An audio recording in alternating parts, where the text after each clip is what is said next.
Hey again, everyone. I know I'm not getting a lot of videos done lately, but I'm trying to remedy that. And I got a lot of content here. I got a lot of stuff to do, but life has been busy in other ways. But anyway, today I'm back on Jesses FJ40 Landcruiser, which the last time we worked on that, or I worked on that, was back in March, I think. And I said back then in the four-wheeling video that we were going to change out the front limited slip differential for a locker, and this is it. This is an ARB air locker. And before I can put it in this third member, it's taken just a little bit of rust, surface rust, because it's been sitting around. It hasn't been oiled, unfortunately. And so I'm going to clean it up, pop it apart, make sure that it's going to move freely, show you how the thing works, because they're pretty cool. And then we're going to go ahead and install it. What was I over here looking for? All right.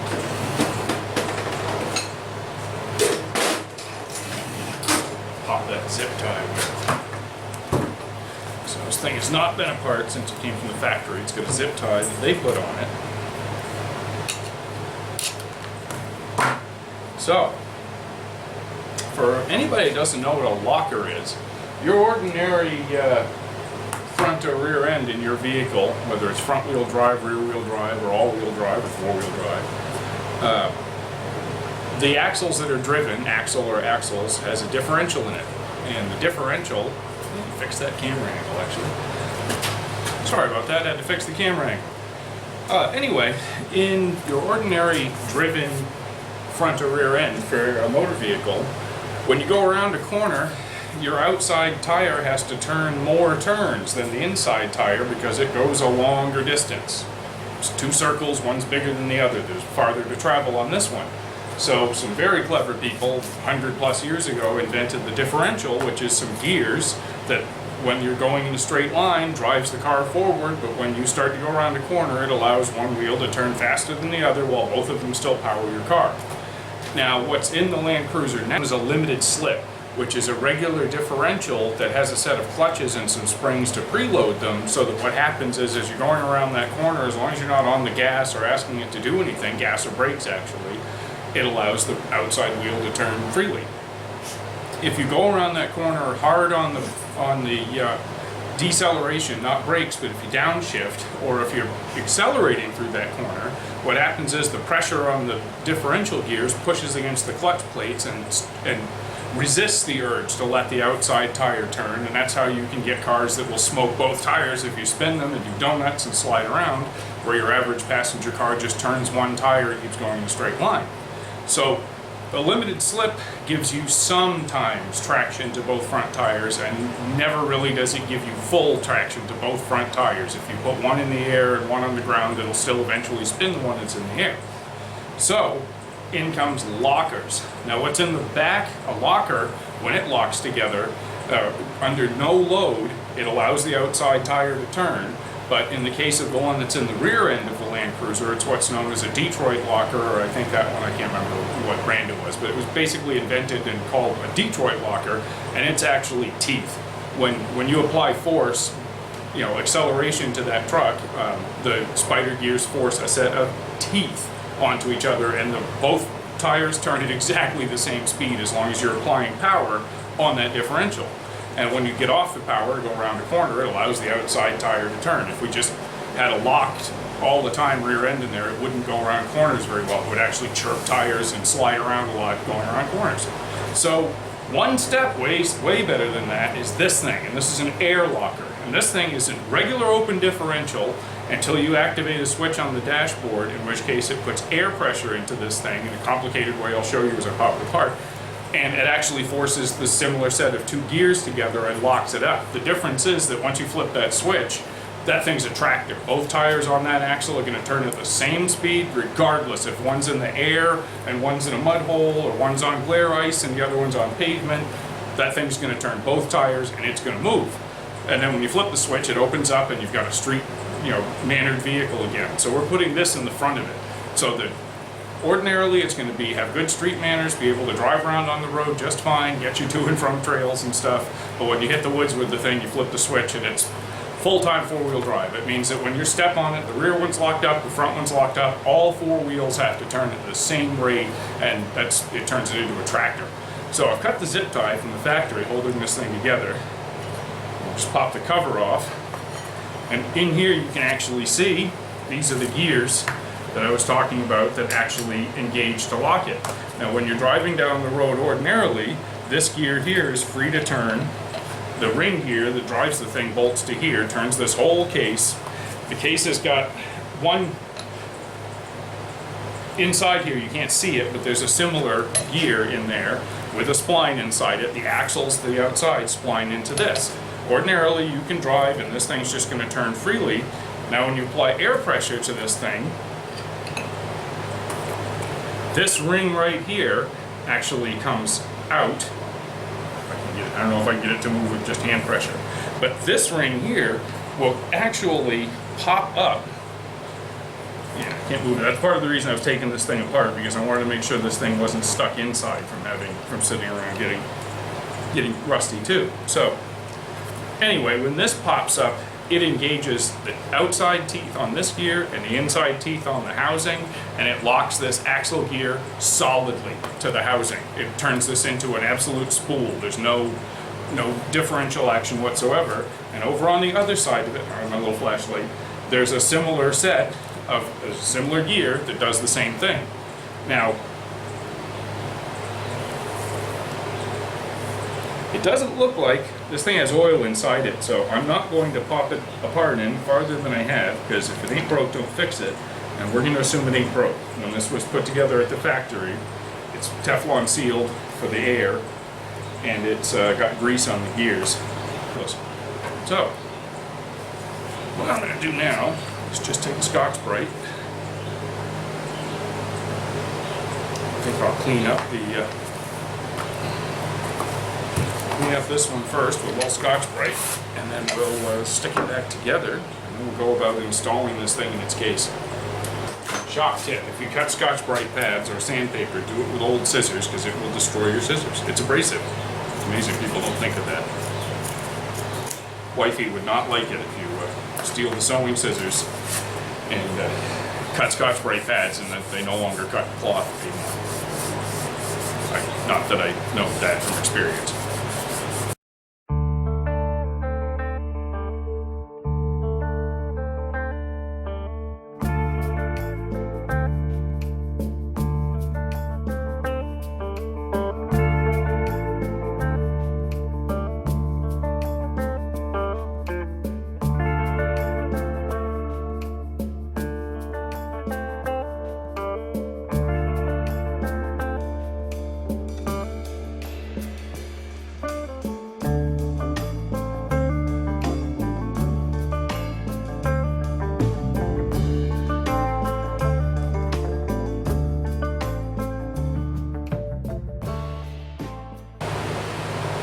Realized when Jesse got this too that I installed several limited slips and lockers, and I've set gears up before. I set up the last set of gears that was in this rear end, but I have actually never installed an ARB or serviced an ARB air locker.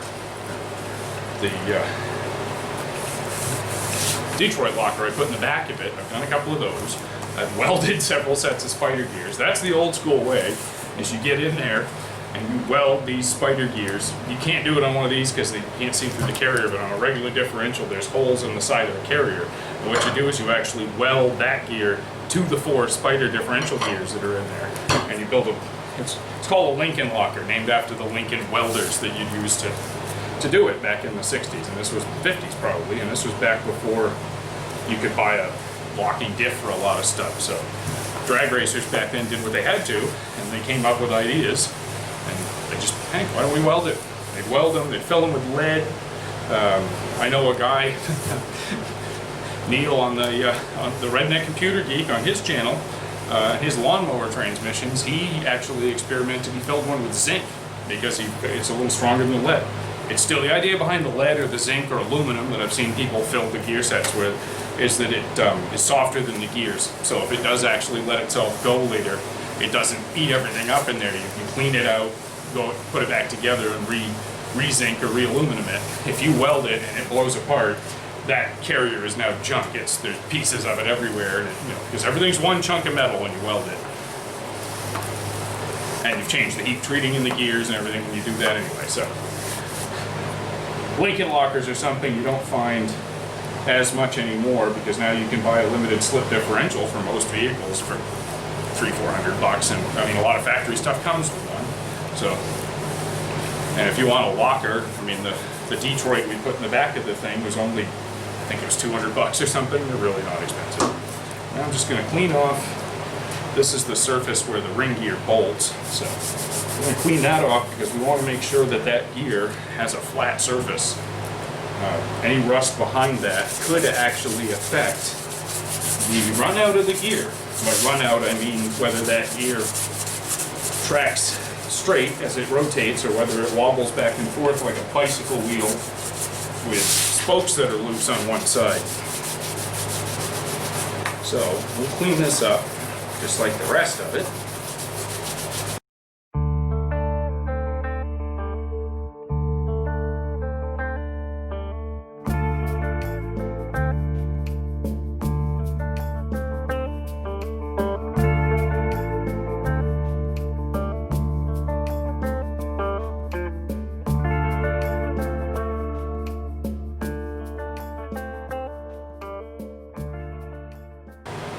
Wipe this all down for now, put some 90 weight on it, and then probably leave it sitting here because it's almost dinner time.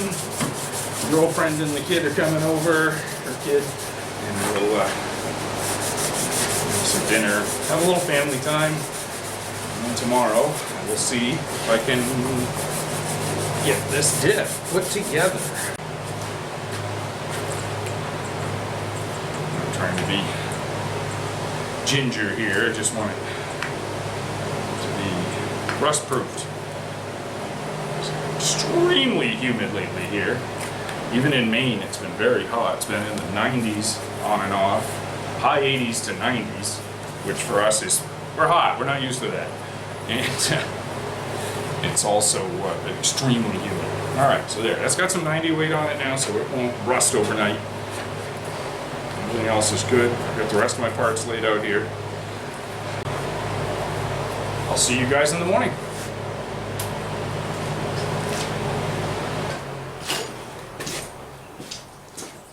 All right, now that we've got all our parts cleaned up, it's time to install the ring gear on this carrier and then assemble this locker. So let's get to it. I'm going to zoom in the camera because you don't need to look at me. You can watch what I'm doing.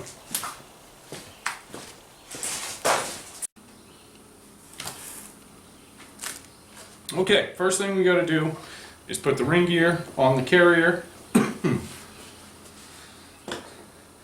And to do that, we're going to need a dead blow hammer. First thing we're going to do, this carrier is two-piece, and this is kind of, so we're going to make sure that the two pieces are lined up. Just use one of the bolts to make sure that's lined up. And then when I put this gear on here, it's also important that the gear, I'm going to put just a drop of oil on the inside edge of this sucker. The gear fits very tightly. Its inside surface presses onto the carrier. So really important that once we get it on there, that the bolt holes line up, because once it starts to go down on there, it is not going to spin. Just use two of the bolts as guides, start it on there. I'll take my dead blow, just knock it down as far as I go. Oh no, dropping parts.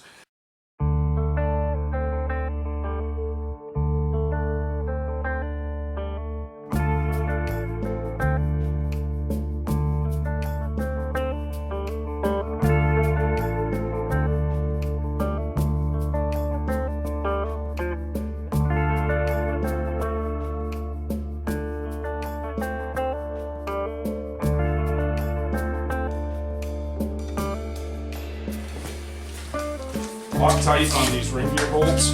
This is pretty darn important. last thing you want is the ring gear coming loose off of your carrier.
Now, I need to torque these to between 79 and 89 foot-pounds.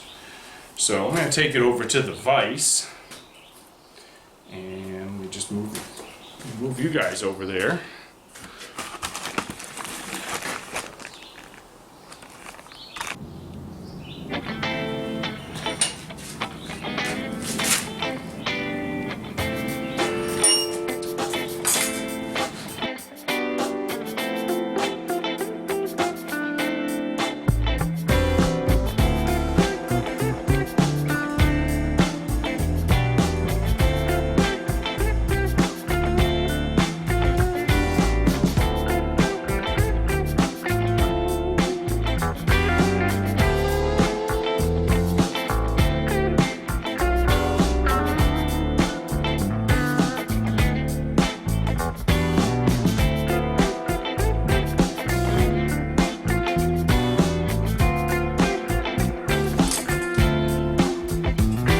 They're all at 16. I'm going to take them up to 80, just under the 90 line on this wrench. This one.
And now we're going to put this bearing on.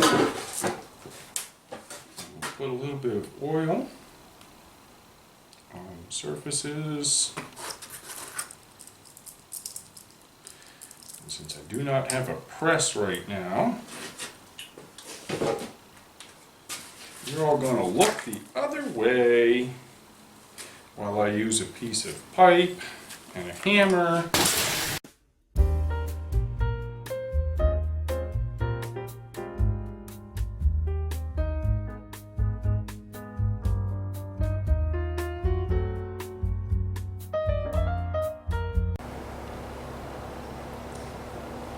Pinion preload torque on this is supposed to be 8 to 11 inch-pounds of torque for a new set, and for a used set 5 to 6 inch-pounds. Now if I snap this socket on here, I wonder if you can see this.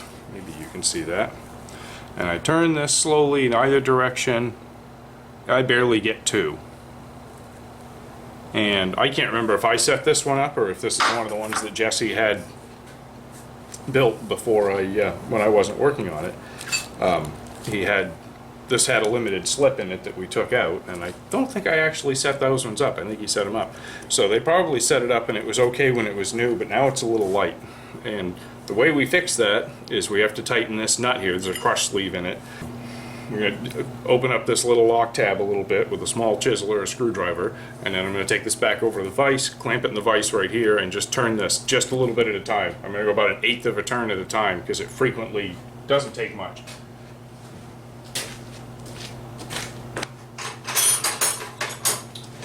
Itty bitty little chisel and an itty bitty little hammer.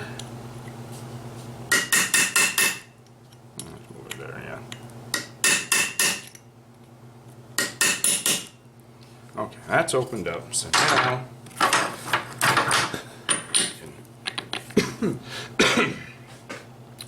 take this over to the vise. I could use the Ugga Dugga gun on it, but I'm not going to. I'll be right back.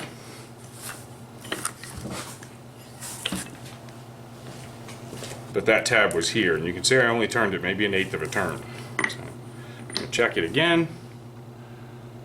It really hasn't done anything for us. Not that's measurable. So I'm going to go and tighten it some more.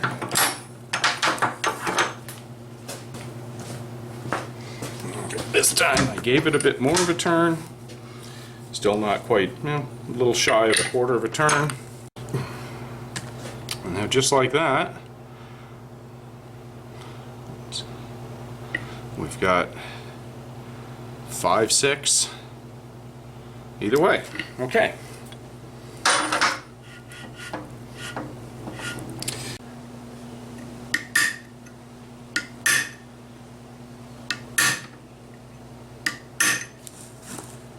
And it's not going anywhere, so good. Just a good measure. I'll knock in this one, just for friction, against the side. Right there. And if I gasp, consult the instructions. I know, I'm breaking the rules. Not supposed to look at the instructions. This isn't mine. If it was mine, I might wing it, but this isn't mine. No.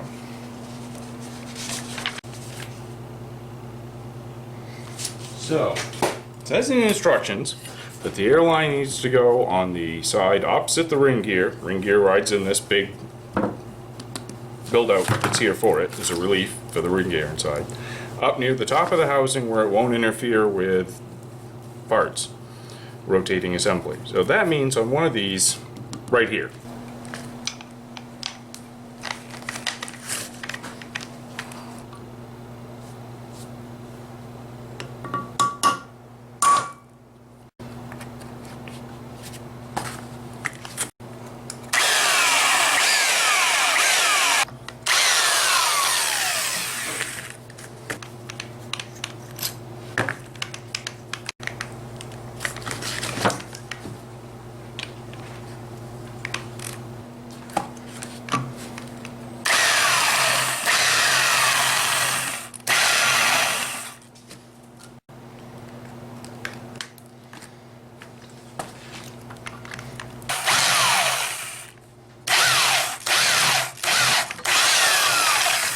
Entirely the wrong drill for that job.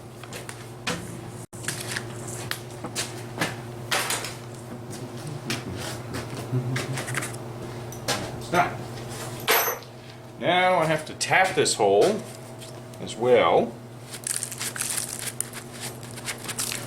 with a 1/4 National Pipe Thread pipe tap. Let's see if I've got one.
Okay, we've got our case now drilled and tapped with a 1/4 inch NPT pipe thread so that this bulkhead fitting for the airline can go in place.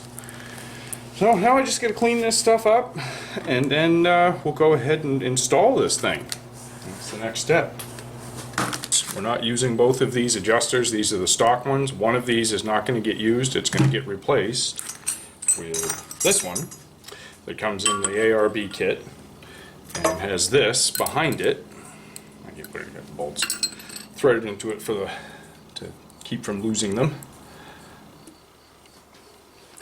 This 2-piece ring goes in like so, and then you'll see why that does that in a few minutes here.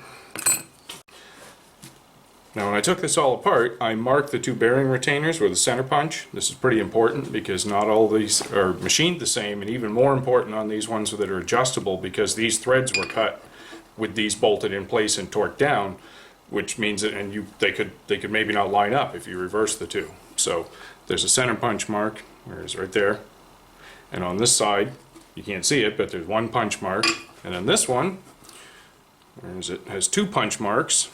And over here on this side, 2 punch marks. I also have to, before I put this thing in here, I need to install this piece. And this is the seal adapter that actually has that runs the air into this differential to make it work.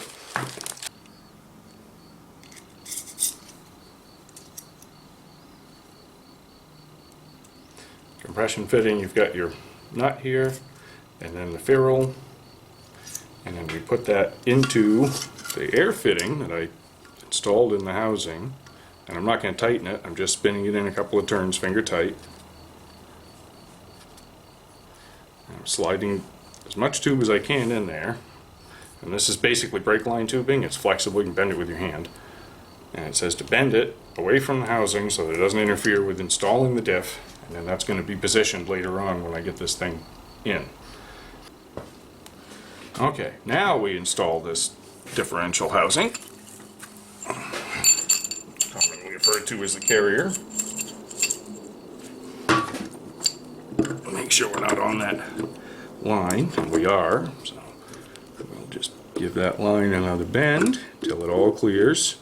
There we go. That's out of our way.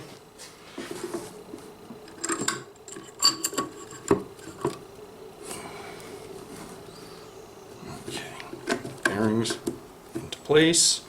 Put the bearing retainer caps back on, making sure once again that I've got them lined up, 2 punch holes and 2 punch holes, so we're good there. I'll put a drop of oil on the threads.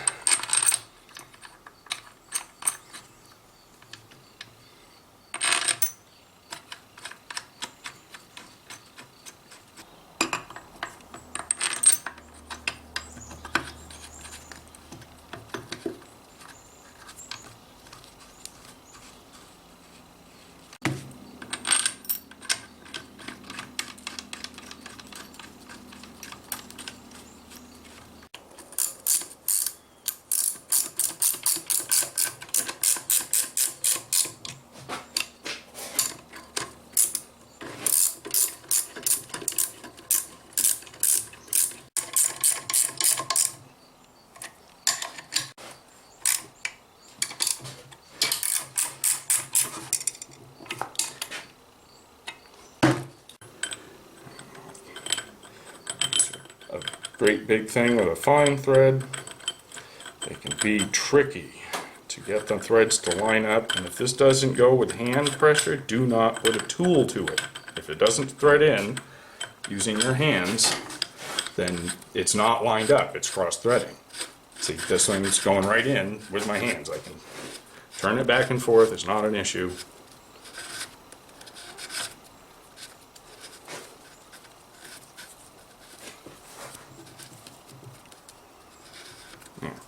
It's just contacted that bearing shell, the outer bearing shell that's in there.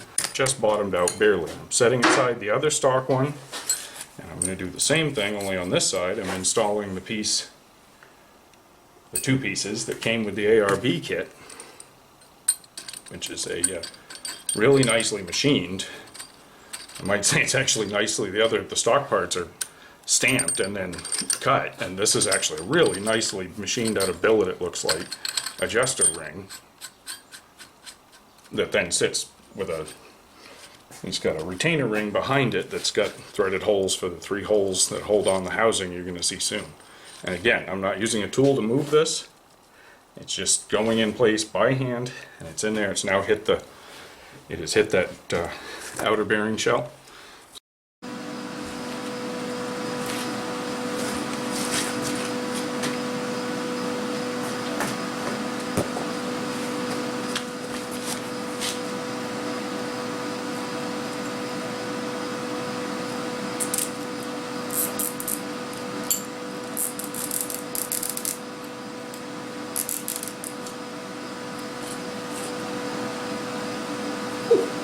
That is warm.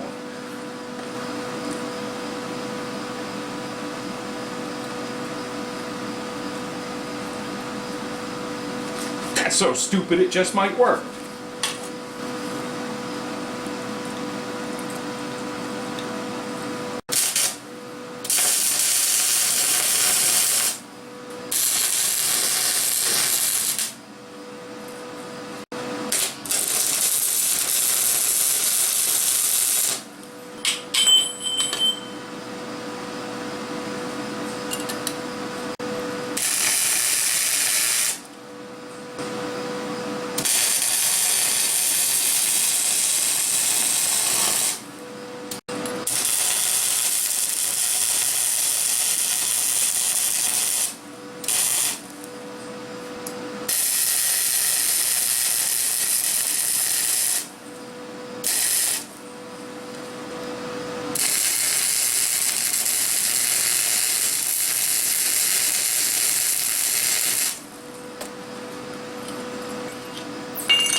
I needed a tool, a spanner, as it's called, particular size one, so that I can do this right. Instead of the redneck way to do it, which we usually do, which is to simply use a hammer and chisel to tighten them down most of the way. And I made it based on the stock one, which it fits perfectly, but evidently ARB decided to make the spacing different on theirs. Yep. Wow. The stock one has got, you can use a 4-point, the ARB one's going to need a 5. So the next step is, I need to snug this side down now that I can do it with an actual wrench that fits and shouldn't slip. See if this breaks. Does not. Yeah, see, just preloading that, you know, it took up all of my backlash, so I'm gonna have to back this one back off, and then adjust this one as best I can with this thing. Oh, I wish I had checked that, because my tool works nicely on the stock one.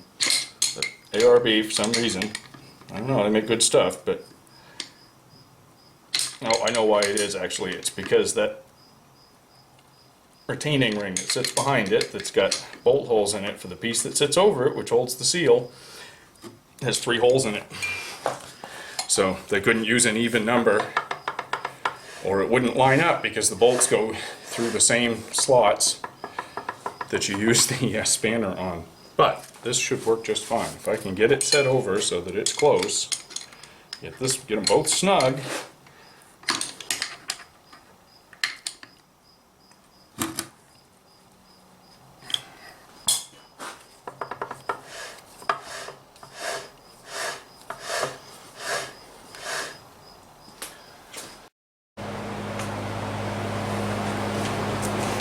Alright, now that I've got to set these gears up, I need to fix this mag base. Here's the problem. This is what holds my dial indicator, and there's the issue. It's not the right mag base for this indicator. What I need to do is make that fit that. So, problem.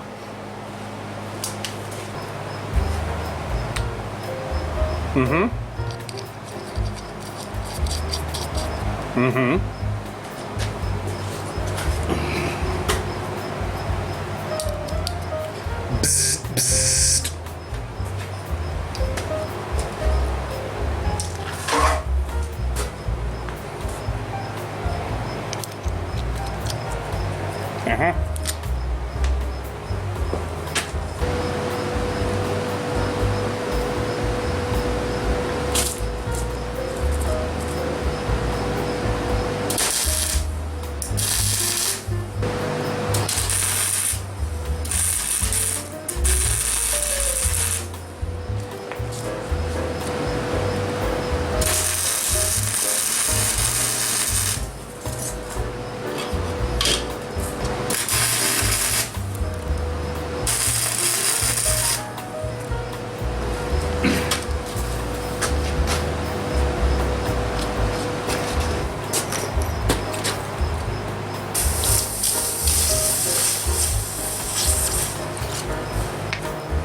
Somebody much smarter than me once said, if it works, it ain't stupid.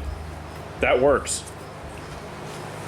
First thing I need to do is not check the backlash. What I need to do first is set it so it has any measurable backlash, which it has, it's got a tiny bit.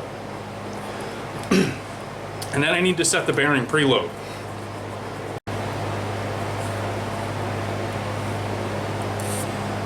This thing is neat. I wasn't trying to use this one because I'm saying it's not going to be as accurate as the other one. It just can't be. But this thing you can put in almost any shape or any configuration. I don't know if you can see that. Let's see. So hopefully so that you can.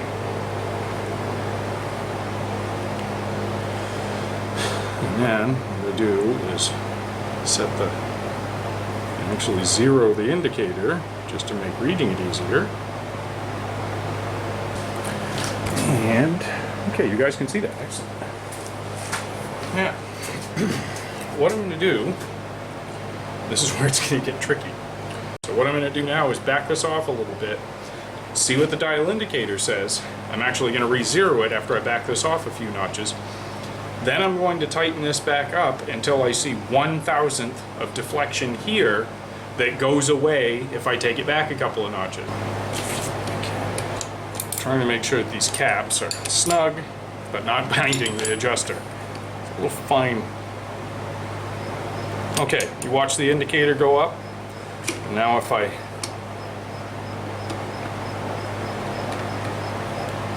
back this adjuster back off, it goes back down.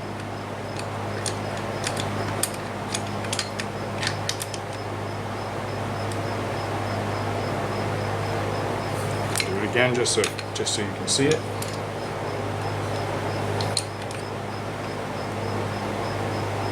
Up it goes, right before my wrench slipped. And again, I've got backlash, I can feel the gears, I can hear them thunking.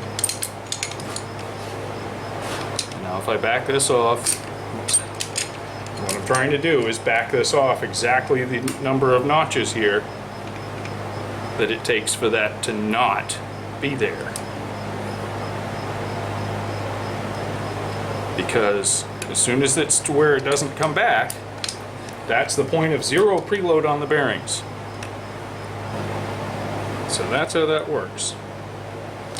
I'll tighten this up until it deflects, and then back it back off until it zeros. And there's my zero preload. Now, the reason that I did that is because now when I check the actual backlash on these gears, I know that if I need to move it one way or the other, I just need to count the notches, because there's actually an adjuster, there's a lock that goes in here to lock these in place once this is all done, and it goes notch by notch. So if I have to tighten or loosen one side by a notch, I'll tighten or loosen the other side the same amount, and I'll end up with the same amount of preload on the bearings. And then right before I snug all the caps back down, I will make sure that the preload on the bearing is just where I want it, and then I'll snug everything down. Go that way, and then I'll zero the indicator.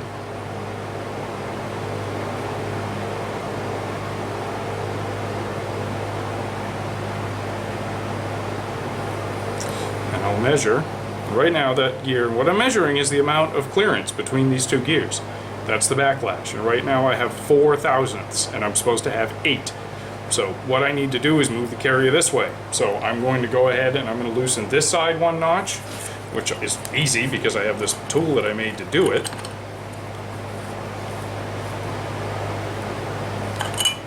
And then on this side, I will have to tap it.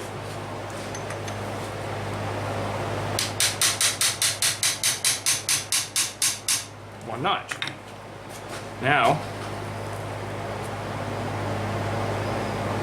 and that did not increase the backlash a lot. That really didn't. So we will just keep playing with it. I got 1/1000th by doing that.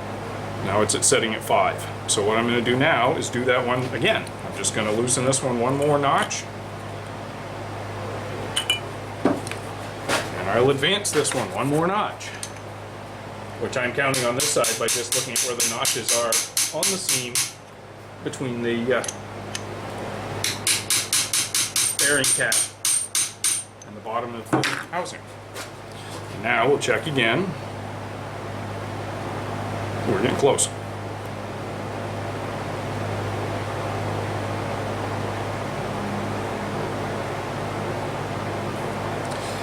And if you're curious, the reason you have to do this, the reason that you need to set this up so precisely, is because if it's too tight, the bearings expand, the gears expand, everything expands when it gets hot, and it'll be way too tight, and then the parts will just eat themselves, they'll burn up the oil, they'll smoke themselves. It's junk.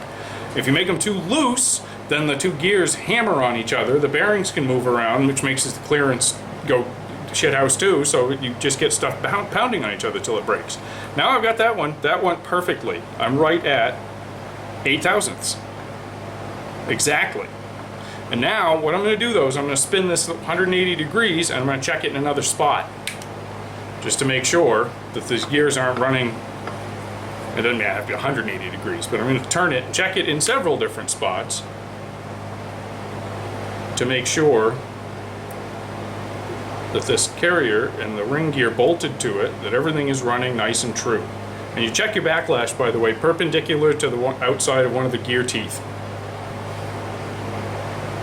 I don't need to zero that to the actual zero. I'm just going to put it to, these are 10 thousandths between each set of numbers on this thing. So it's at 1, so I should go to 9.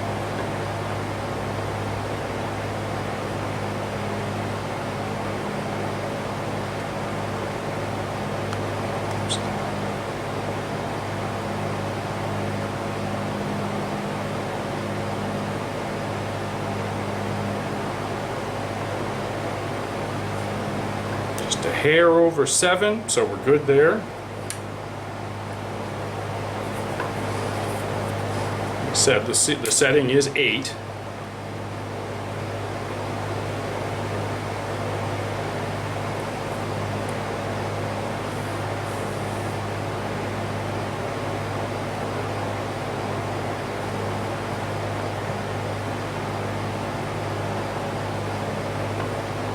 I'm getting between 7 and 8 most of the way around, so I'm going to go ahead and I'm going to back this off one more notch.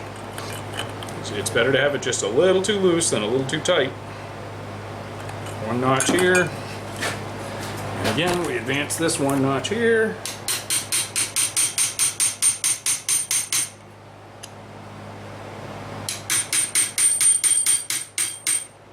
And I'm sure you guys on the internet can tell me everything I'm doing wrong.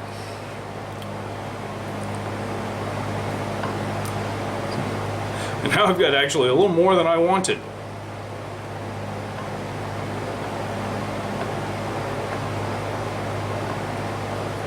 I wonder.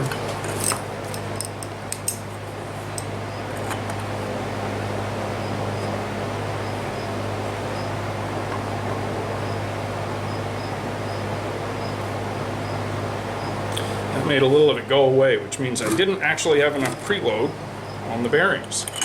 Make sure that I do.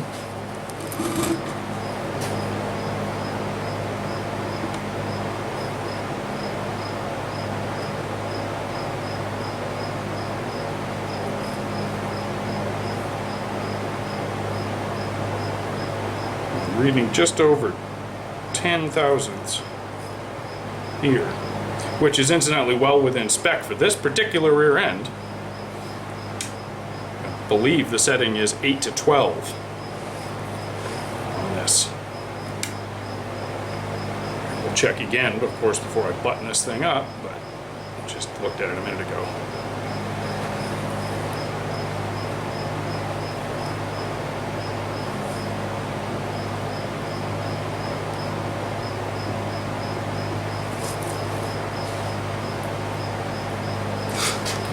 Bring it back just a tiny bit this way.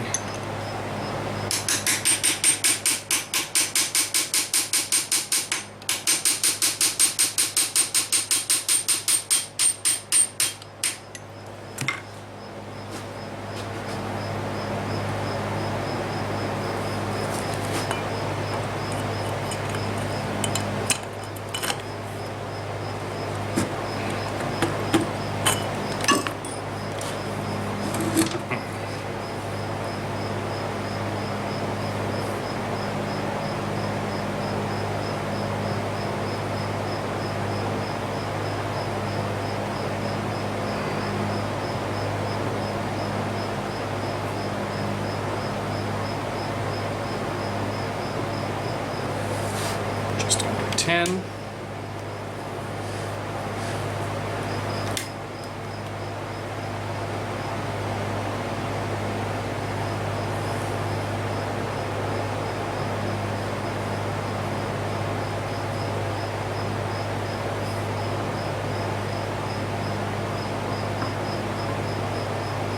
About 9.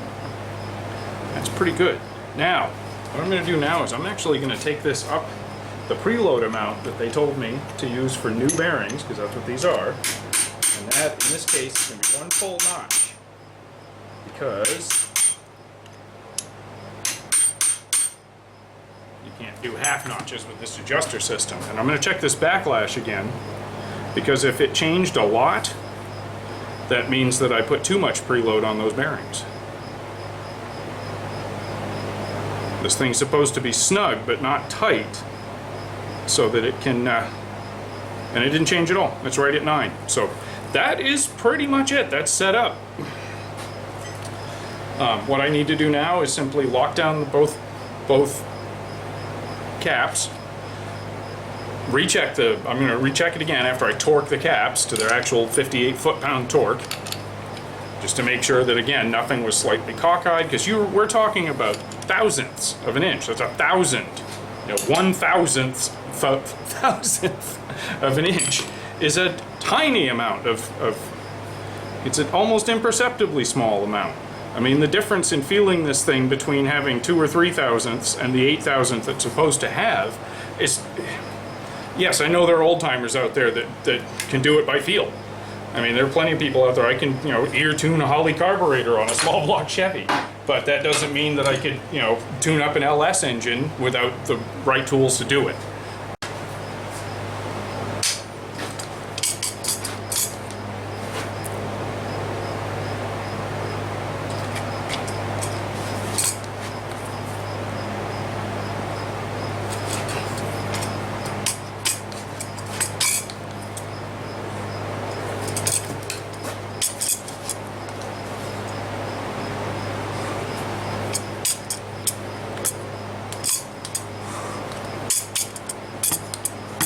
Come on, you. There we go.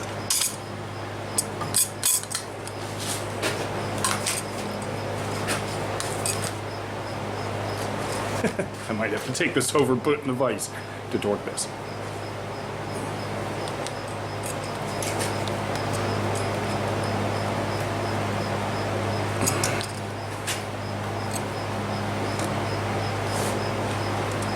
There's one. Excuse me. There's that one.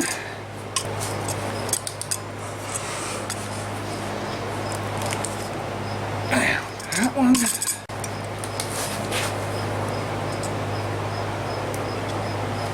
And that one. All right.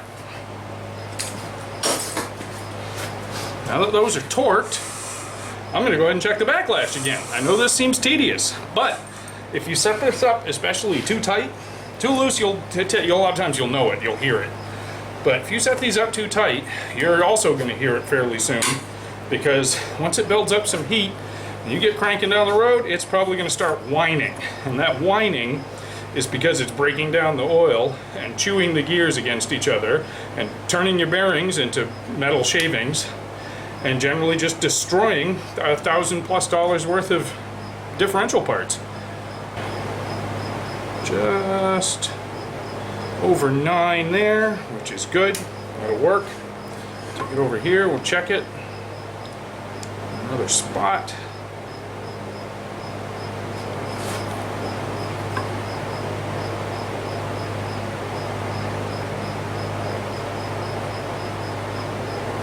And we got 9.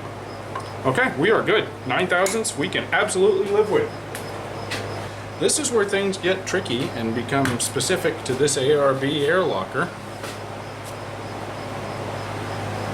First thing I'm going to do, I'm going to make sure that I didn't ding up this surface out here, because the bearing the O-rings seal on that, and it turns the entire time the vehicle's in motion.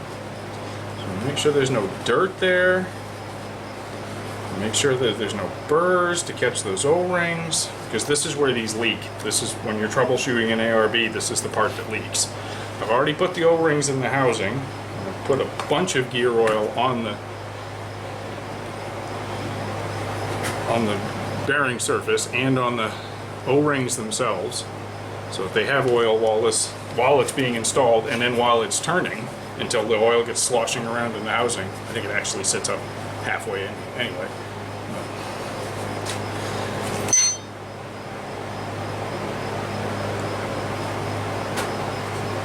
And here's what you got to do here. This needs to get brought around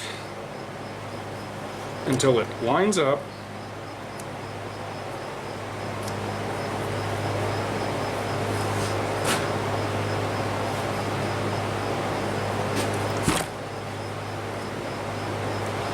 Lay this right against the diff to put a nice smooth bend there.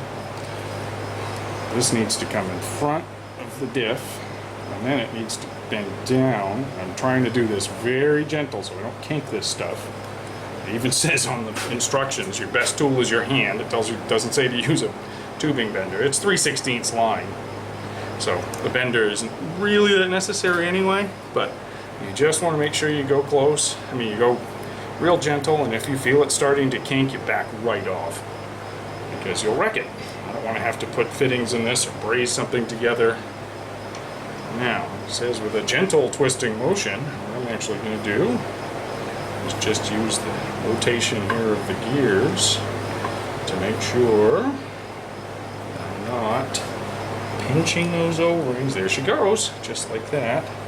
And that needs to rotate until the lock tab, the original OEM part, will fit into the slot on it, because that locks this thing in place. And it actually, because it's got 3 bolts that go through the original, the tool notches, therefore it then locks the adjuster itself into place. It's pretty slick. Just turn that until that lines up.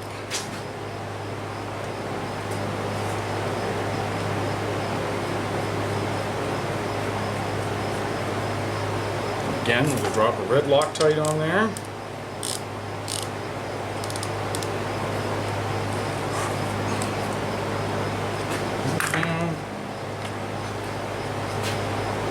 You can see that tab needs to be bent in a little bit to hit.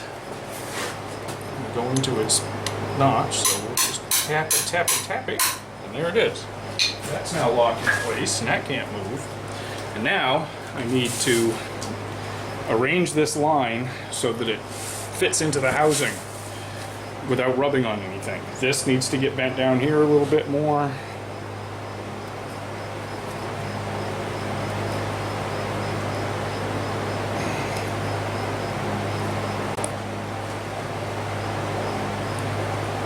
These little Allen-headed screws get a little blue Loctite. Hopefully, I can find the holes in that plate back there to start with. This looked to me like it was going to be a bit of a challenge. You can show that there are. So see.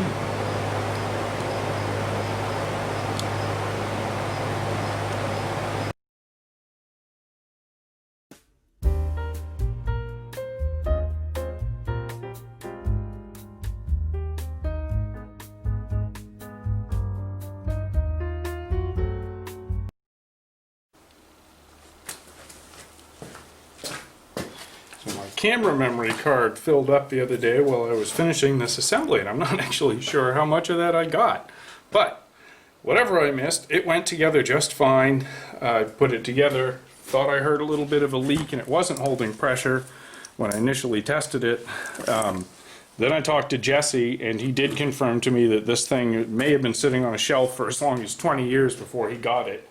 And I thought about it and realized that the O-rings inside the locker might actually be dry. So I came back down here, re-leak tested it real quick. Wasn't leaking on the outside O-rings like I thought it probably was, which they're known to do. I could hear the air coming from inside the housing. So I lined up the gears in there, got it to engage, squirted some oil in there, and worked it several times, and it started holding pressure. And now I'm back down here this afternoon. We'll blow 100 psi into it. It's locked up. And it's supposed to hold this for 5 minutes. It's supposed to not drop below 90 or something.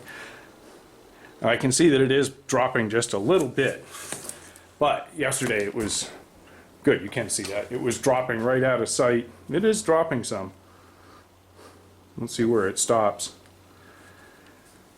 Because I talked to Jesse, and then internal leak on one of these means getting a rebuild kit, putting the entire thing, tearing it all apart, taking all these screws out, servicing the entire system, which takes some time and some doing, and we can pull it apart and do that later. I have a feeling that once this thing gets in diff oil and starts working and he uses it a few times, that it's going to stop leaking, because oil's not just for lubrication, it also does seal air, especially 90 weight gear oil will seal the air in this thing, and it should work just fine. And if it doesn't, we'll pull it apart and fix it. So, you know, it's creeping down very slowly, but it's going to be hooked up to a constant source of air from the compressor on the truck.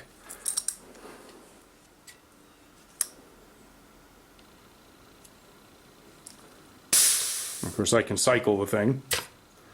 I'm not sure if you can hear it, but it slides in and out inside there and locks itself up when it cycles.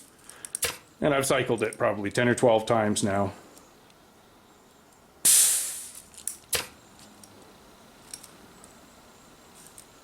It's definitely holding enough pressure that this thing will work just fine. It may run his compressor a little bit. And again, if it gets bad, we'll just have to fix it. So, now unhook the air from this thing, because this is ready to go back in his truck.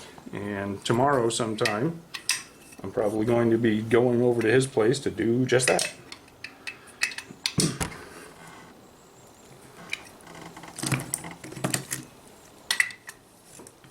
Some of that little bit of leakage that it's got may actually be from my chintzy setup here that I was using to test it.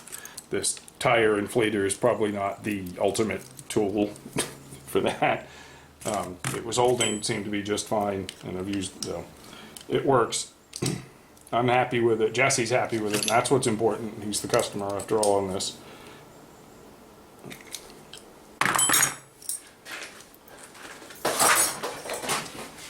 So now that takes care of that. So I'm going to get this thing, I'm going to put a little oil on it and put it in a bag and then take it to Jesse's tomorrow and put it in the Landcruiser. And may or may not put that at the end of this video. So, alright. If I don't, thanks for watching. Have a good one.